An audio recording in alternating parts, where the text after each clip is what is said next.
What's up mga idolo? Welcome back sa channel. Dub Nation sa gitna ng crucial stretch ng season. Nawala sa lineup ng Golden State Warriors You don't si want to Jimmy Butler speculate on what dahil it sa could injury. be. Have an idea, but I'm just gonna wait. You see the cave in there, and as soon as that happened, he let go of the ball. At habang ang isang superstar ay nasa sideline, isang batang halimaw ang sumisigaw ng atensyon sa loob ng court, si Jonathan Kuminga.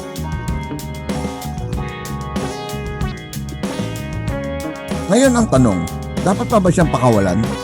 O ito na ba ang senyales na ang Warriors at si Jonathan Kuminga ay dapat na magkaayos para may katulong si Stephen Curry? Let's talk real basketball, walang filter, walang bias.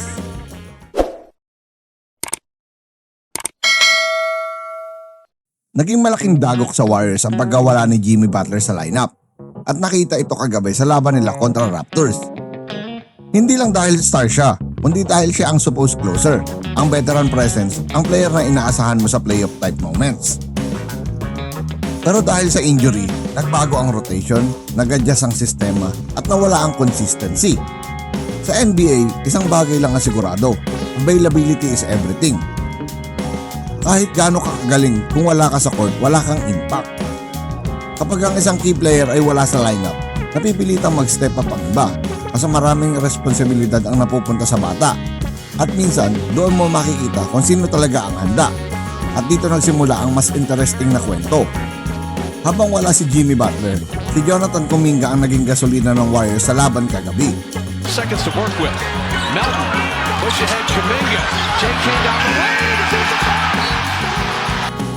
Mas agresibo sa opensa, mas decisive sa tira, mas committed sa depensa, at mas confident sa bawat possession. Hindi na siya yung dating athletic pero raw.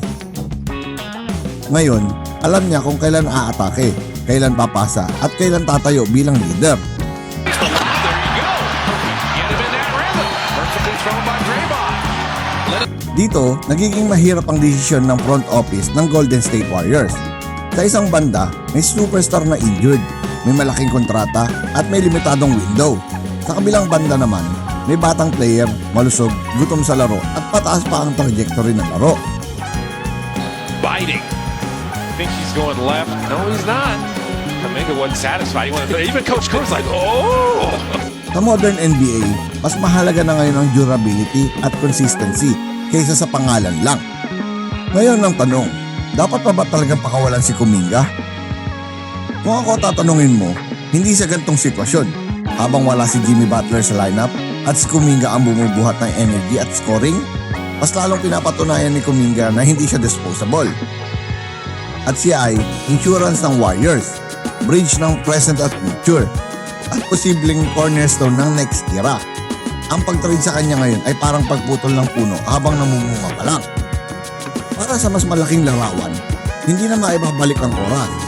Si Stephen Curry ay nasa elite level pa rin naman, pero hindi na siya pabata.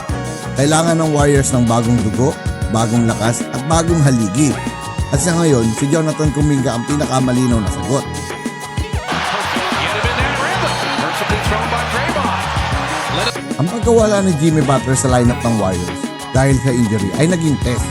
At si Jonathan Kuminga ang isa sa nakikita kong sagot para sa Warriors.